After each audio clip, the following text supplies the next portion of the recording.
Τούτε εδώ η ωραία κυρία θα μπορούσε να κάνει πάρα πολλά πράγματα. Έκανε κάτι το οποίο είναι επιλογή της, είναι αντρική δουλειά. Τα κατάφερε στη δουλειά πολύ καλύτερα από τους άντρες και έκανε και δική εταιρεία. Όποιος θέλει τα καταφέρει. Αγαπημένη είναι το παράδειγμα. Η απόδειξη. Οικοδόμος δεν ξεκίνησες. Οικοδόμος και οικοδόμος θα παραμείνω. Και οικοδόμος θα παραμείνω. Και ηγείται Ευρωπαϊκού Συνδικάτου. Έτσι διάβασα. Καταρχήν, ποια είναι η πρώτη δουλειά στην οικοδομή που έκανες? Έριχνα μοσαϊκά. Ορίστε. Η Ελένη λοιπόν. Πώς επιλέξατε αυτό? Η Ελένη για να ακούει. Καταρχήν ο πατέρας μου στην οικοδομή, αλλά ήταν συνειδητή επιλογή γιατί δεν θεωρούσε ότι το εκπαιδευτικό σύστημα θα μου πρόσφερε δουλειά. Δηλαδή θα έφτανα σε αυτήν την ηλικία τώρα. Μετά το γυμνάσιο δεν πήγατε πανεπιστήμιο, αυτό εννοείται? Έβγαλα νυχτερινό. Σταμάτησα, τελείωσα το γυμνάσιο, το Λύκειο το έβγαλα νυχτερινό και πήγα στην οικοδομή. Εγώ σε πρόλαβα όταν τα είχαμε πει πριν από καιρό που ήσουν στην οργάνωση της δικής σου ομάδας που να αναλαμβάνεις διάφορες εργασίες εργολαβικά. Ναι, και τώρα πια ακολουθεί πλέον το γραφείο, προχωράει κανονικά. Έχεις φτιάξει γραφείο, δηλαδή εργολάβο. Μιμητές της κοπέλες δηλαδή. Έχω προσπαθήσει και αυτό ήταν το σκοπός μου, αλλά είναι πάρα πολύ δύσκολα. Το φοβούνται γιατί εξακολουθεί και είναι ένας ανδρικός χώρος. Υπάρχει δυστυχώς μερικές φορές και κάποιες ρατσισμούς. Παραπάνω από το... Σαν εργολάβος. Σαν εργολάβος και αυτό ήταν και ο σκοπός. Και τι θα λέγαμε σε όλες αυτές τις κυρίες? Βλέπουμε και κάποιες εικόνες από κάποιες εργασίες που γίνονται που τις δείχνουμε απλώς σε επίρρωση. Βέβαια έχουμε πάρα πολύ υλικό στον αντένα που τα είχαμε κάνει, αλλά δεν μπορούμε να χρησιμοποιήσουμε το υλικό αυτό.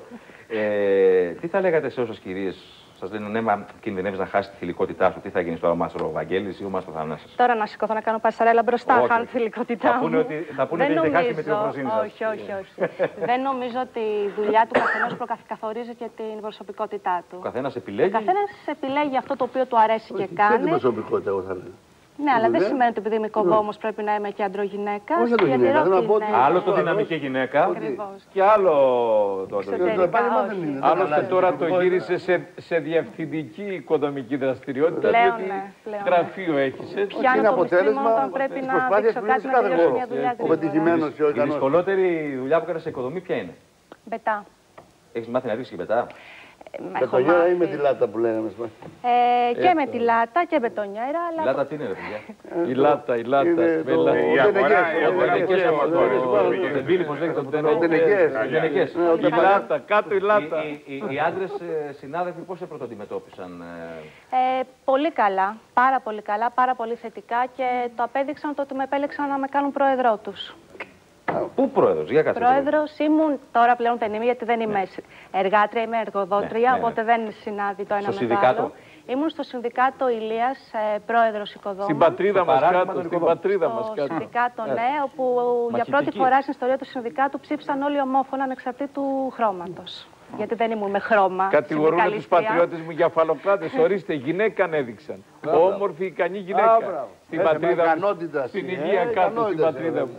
Έτσι, μπράβο. Αναγνώριση. Πόσο αυτό το χρονικό διάστημα πώς πάει η οικοδομική δραστηριότητα? Διότι λεφτά δεν έχουμε, διότι πεινάμε, διότι δουλειά υπάρχει. Κοιτάξτε, καταρχήν πιστεύω ότι όταν θέλεις να δουλέψεις και δεν είσαι τεμπέλης, δουλειά θα βρεις, έστω και μεροκάματο. Δηλαδή μην τα περιμένουμε όλα από το Πασόκ και από τη Νέα Δημοκρατία. Τις τύχες μας τις καθορίζουμε και μόνοι μας. Εντάξει, αλλά να ακούσουμε πώς πάει η αγορά, γιατί η αγορά δεν πηγαίνει καλά.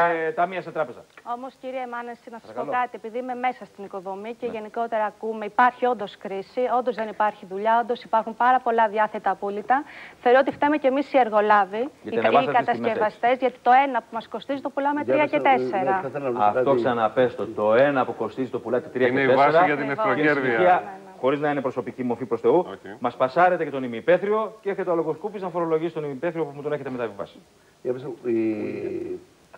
Η άφηξη στην Ελλάδα, ο αγωμός Αλβανών και άλλων ξένων μεταναστών. Αυτό έχει μειώσει το κόστος του εργατικού.